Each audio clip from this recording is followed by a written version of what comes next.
मोमिनो, तुम पर रोजे फर्ज किए गए हैं जिस तरह तुमसे पहले लोगों पर फर्ज किए गए थे, ताकि तुम परहेजगार बनो। रोजों के दिन गिनती के चंद रोज हैं, तो जो शख्स तुम में से बीमार हो या सफर में हो तो दूसरे दिनों में रोजों का शुमार पूरा कर ले।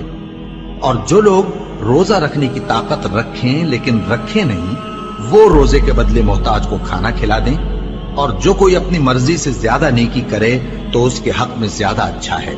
और अगर समझो तो रोजा रखना ही तुम्हारे हक में बेहतर है। रोजों का महीना रमजान का महीना है, जिसमें कुरान अव्वल नाजिल हुआ, जो लोगों का रहनुमा है और जिसमें हिदायत की खुली निशानियां हैं और जो हक व बातिल को अलग अलग करने वाला है। तो जो कोई तुम में से इस महीने में मौजूद हो, चाहिए कि पूरे महीने के रोजे रखे, और जो बीमार हो या सफर में हो तो दूसरे दिनों में रोजे रखकर उनका शुमार पूरा कर ले।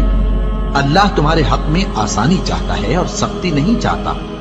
और ये आसानी का हुक्म इसलिए दिया गया है कि तुम रोजों का शुमार पूरा कर लो, और इस एहसान के बदले कि अल्लाह ने तुमको हिदायत बख्शी है, तुम उसको बुजुर्गी से याद करो और उसका शुक्र करो। और ऐ पैगंबर, जब तुमसे मेरे बंदे मेरे बारे में दरियाफ्त करें तो उन्हें मालूम हो कि मैं तो तुम्हारे पास ही हूं।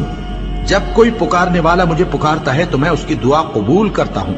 तो उनको चाहिए कि मेरे हुक्मों को माने और मुझ पर ईमान रखें, ताकि नेक रास्ता पाएं। रोजों की रातों में तुम्हारे लिए अपनी औरतों के पास जाना जायज कर दिया गया है।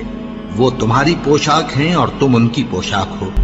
अल्लाह को मालूम है कि तुम उनके पास जाने से अपने हक में खयानत करते थे, सो उसने तुम पर मेहरबानी की और तुम्हारी हरकत से दरगुजर फरमाई। तो अब तुमको इख्तियार है कि उनसे मुबाशरत करो।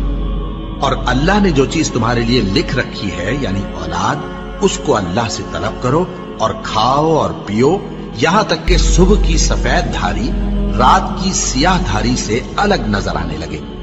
फिर रोजा रखकर रात तक पूरा करो। और जब तुम मस्जिदों में एतकाफ बैठते हो तो उनसे मुबाशरत न करो। ये अल्लाह की हदें हैं, इनके पास न जाना। इसी तरह अल्लाह अपनी आयतें लोगों के समझाने के लिए खोल खोल कर बयान फरमाता है, ताकि वो परहेजगार बने।